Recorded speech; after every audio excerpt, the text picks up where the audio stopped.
All right, picture this. You're at your local coffee shop, right? And you're staring at the menu board, trying to decide what size to get. Small, medium, large. Yeah. You know what you usually go for, the middle one. Oh, is that medium, huh? It feels like the safest bet, you know? Yeah. Not too much, not too little, just right. That's the Goldilocks effect in action. Exactly.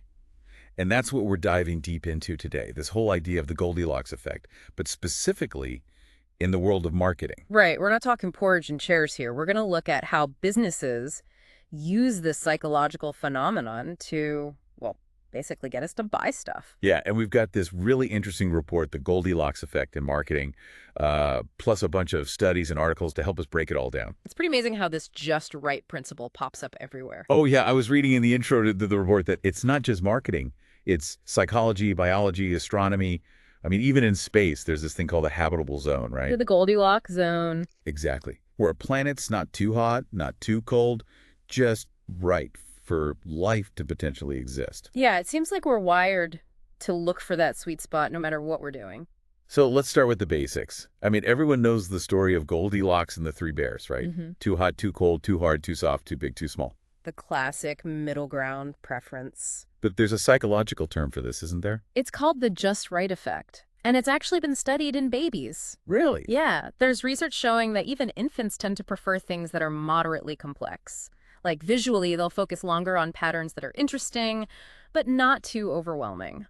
So we're hardwired for this from the start. Seems like it. Okay, so as adults, how does this just right effect actually play out when we're, say, shopping online or deciding between different service packages? Well, think about it. When you're faced with a bunch of options, those extreme choices often feel kind of risky. Yeah, like if something's way cheaper than everything else, you start wondering if it's a piece of junk. Exactly. And if it's way more expensive, you might worry about overpaying or getting features you don't even need. Makes sense. That's what psychologists call extremeness aversion. It's basically this inherent tendency to avoid choices at either end of the spectrum. And then there's this other thing, the compromise effect, right? Where the middle option suddenly starts looking really good. Absolutely. When we see something positioned as the middle ground, it feels like a safer, more justifiable decision. You're not going to extremes, so you feel more comfortable. Like you've weighed the pros and cons and landed on the most sensible choice. Exactly. And marketers know this, so they use it to their advantage. Okay, so how do they actually do that? I know the report talked about this good, better, best pricing model. Right, so the classic example is offering 3 tiers of a product or service. You've got the good option, which is usually the most basic and the cheapest. The bare bones. Yeah, then there's the better option, which has more features and sits at a mid-range price point. And then there's the best option, which is fully loaded and, of course, the most expensive. So they're banking on most people going for that better option? Exactly. They're steering you towards that sweet spot. I'm starting to see this everywhere now, like those software subscriptions with the basic, pro, and enterprise plans. Oh, yeah, that's a perfect example. Or think about phone plans. Right, or even like different levels of gym memberships. Exactly. They all use that same good, better, best framework. And within this model, there are a couple of sneaky tactics that marketers use, right? The report mentioned price anchoring and decoy options. Yeah, so with price anchoring, they basically throw in that high-priced best option to make the middle one seem more reasonable. Even if no one buys the best, it makes the better look like a steal in comparison. It's like setting a high bar so everything else seems cheaper. Exactly. And then you have these decoy options, which are specifically designed to make another option look way better. Decoy options. So it's like a fake option. Pretty much. It's usually priced close to the target option, which is usually the middle one, but it has fewer features or benefits. So you're like, well, I might as well spend a little more and get the one with all the good stuff. Exactly. The decoy just makes that middle option seem like a much better deal. Wow. It's amazing how these little psychological nudges can really influence our decisions. It's all about perception. So it's not just about pricing either, right? Like the actual products or services themselves can be tiered to play into this Goldilocks effect. Absolutely. Think about those streaming services like Netflix or Hulu. They don't just have different price points, they have different tiers of service. Right. Basic, standard, Yeah. premium. You get different streaming quality, different numbers of screens you can watch on. And they structure those tiers to make that middle option, the standard one, the most appealing to the average person. It's so clever. Okay, so we've got the theory down, but what about some real-world examples? The report highlighted a few companies that have successfully used this, like Netflix, HubSpot, and even Panasonic with their microwave ovens. Yeah, the Panasonic example is a classic. Back in the 90s, they had two microwave models, one for like 110 bucks, and another for 180. Okay. Sales were all right, but then they introduced a third, more expensive model priced at 200 bucks. And guess what happened? People started buying the middle one. Exactly. Sales of that $180 model jumped significantly. Just by adding that higher-priced option, they made the middle one seem like a better deal. So the best option actually boosted sales of the better option. Yeah, it's a perfect illustration of price anchoring in action. That's so fascinating. Okay, so we've talked about extremeness aversion and the compromise effect, but what are some of the other psychological factors that make the Goldilocks effect so powerful? Well, for one thing, it simplifies decision-making. When we have too many options, it can get overwhelming. Oh yeah, I hate that. It's like Yeah. analysis paralysis. Exactly, choice overload. But having three clear options is like the sweet spot. It gives us enough choice without making us feel completely lost. And it's easier to compare just three things. Right, and that comparison is key. When we see those extreme options, the middle one starts to look even more appealing. It's Yeah. like, well, this one's not as basic as that, and it's not as over the top as that, so it must be just right. Okay, so for businesses, what are the big benefits of using the Goldilocks effect in their marketing? Well, first and foremost, it can really boost sales. I mean, if you can strategically guide people towards that middle option, which is usually your most profitable one, you're going to see those numbers go up. Right. And it can also lead to happier customers because when people feel like they've made a good choice, a smart choice, they're more satisfied with their purchase. It takes away that buyer's remorse. Exactly.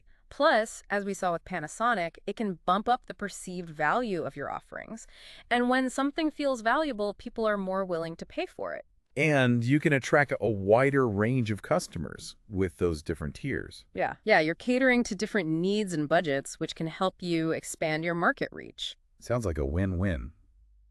But are there any downsides to this approach? There are definitely some things to watch out for. I mean, one of the biggest risks is something called cannibalization. Cannibalization. Yeah, it's when your good option is so good or your better option isn't that much better that people just always choose the cheapest one. So you're basically undermining your own strategy. Exactly. And if your tiers aren't clearly differentiated, it can lead to customer confusion, which is never good. Yeah, people need to understand the value proposition of each option. Right. And you have to be careful not to offer too many options. Even with the Goldilocks effect, too much choice can still be overwhelming. It's all about finding that balance. Absolutely. Now, the report mentioned that the effectiveness of this approach can vary depending on the industry, right?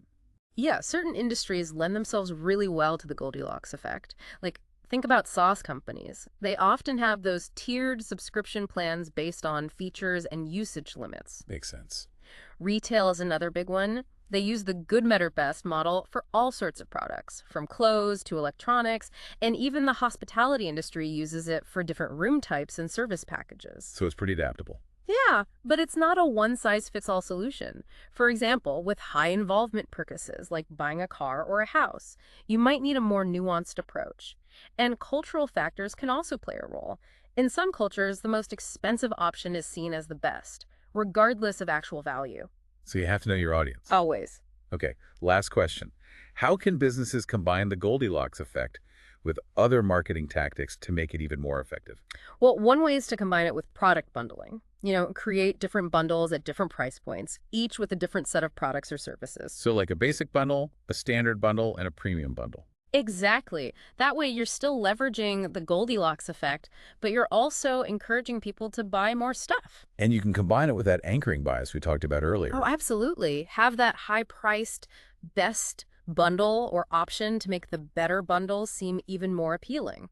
So it's all about creating a layered strategy that taps into these different psychological principles. Exactly. It's like a symphony of subtle nudges. Wow, this has been incredibly insightful. I'm glad you found it helpful. So to sum it all up, the Goldilocks effect is more than just a children's story.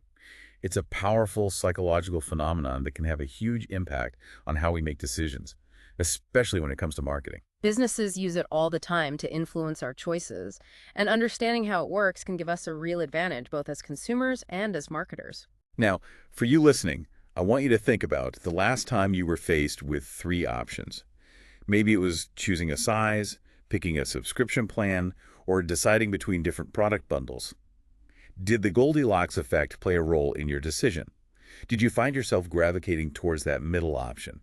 And how can you use this knowledge to make more informed choices in the future? Food for thought, right. Definitely. And remember, the Goldilocks effect isn't just about buying stuff. It's about understanding how our minds work and how we can use that knowledge to navigate the world around us. We're always looking for that sweet spot, that just right choice, whether we realize it or not. And sometimes that sweet spot is strategically placed there for us. Precisely. So keep your eyes open, and maybe you'll start to see the Goldilocks effect everywhere you look. Happy hunting.